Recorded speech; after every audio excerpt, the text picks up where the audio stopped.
Praise the Lord. ఈరోజు Bible వాక్యంగా మత్తయి సువార్త 9వ అధ్యాయము 32 నుంచి 33వ వచనం వరకు చూసుకుందాం.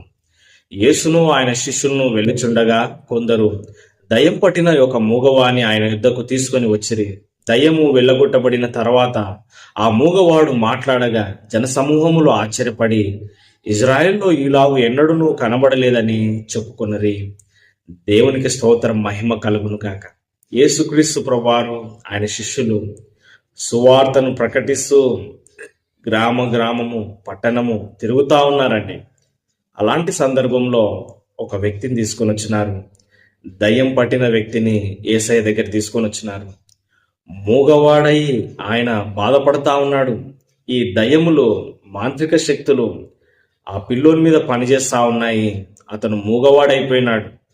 యేసుప్రభు వారు ఆ దయ్యాన్ని వెలగొట్టినప్పుడు ఆ పిల్లవాడు మాట్లాడసాగినాడు. దేవునికి స్తోత్రం, హల్లెలూయా. జనాలందరూ ఆశ్చర్యపోతున్నారు, మేము ఎప్పుడు ఇలాంటి కార్యాలు చూడలేదే కదండి, దయ్యముల నుండి విడిపింపబడుట మేము చూడలేదే, యేసుప్రభు వారు శక్తిగల దేవుడు అని వారు ఆశ్చర్యపోతా ఉన్నారు. దేవునికి స్తోత్రం. నేటి దినంలో కూడా దేవుడు నిన్ను విడిపించగలడు. దయ్యముల శక్తి నుంచి, మాంత్రికల శక్తి నుంచి, చాతబడి శక్తి నుంచి, ఇంకేదన్నా దురాత్మ ప్రభావంతో నీవు బాధపడుతున్నావు. కొంతమంది మా వాళ్ళే మాకు చాతబడి చేసినారని చెప్తా ఉన్నారు. కొంతమంది ఏమో దురాత్మ ప్రభావం ఉందండి ఈ బిడ్డకు అని చెప్తా ఉన్నారు కదండి. ఈ చాతబడి శక్తులు పనిచేస్తా ఉన్నాయని చెప్తా ఉన్నారు. యేసు క్రీస్తు నామంలో నీకు విడుదలుంది. యేసు క్రీస్తు నామంలో నీకు స్వస్థతనుంది. యేసుక్రీస్తు నామంలో గొప్ప విజయం ఉంది. నీవు ఆయనను ఆశ్రయించు. ప్రభువా నన్ను స్వస్థపరచు, ప్రభువా ఈ మాంత్రిక శక్తి నుంచి నన్ను విడిపించు, ప్రభువా మరి యొక్క దయ్యపు శోధన నుంచి నన్ను విడిపించు అని నువ్వు ప్రార్థన చేసినట్లయితే ప్రభు నిన్ను విడిపిస్తాడు. దేవునికి స్తోత్రం, మహిమ కలుగును గాక.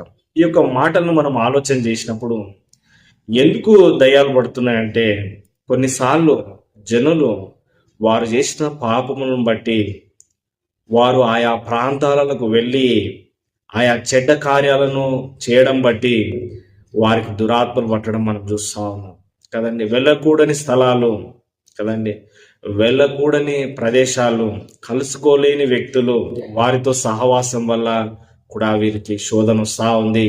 ఈ విధంగా దయ్యపు శోధన ద్వారా పీడింపబడతా ఉన్నారు. మరి మాంత్రిక శక్తుల నుంచి విడిపింపబడడానికి, వారికి ఉన్న సమస్యల్లో నుంచి విడిపింపబడడానికి మరి ప్రభుని ఆశ్రయిస్తున్నారంటే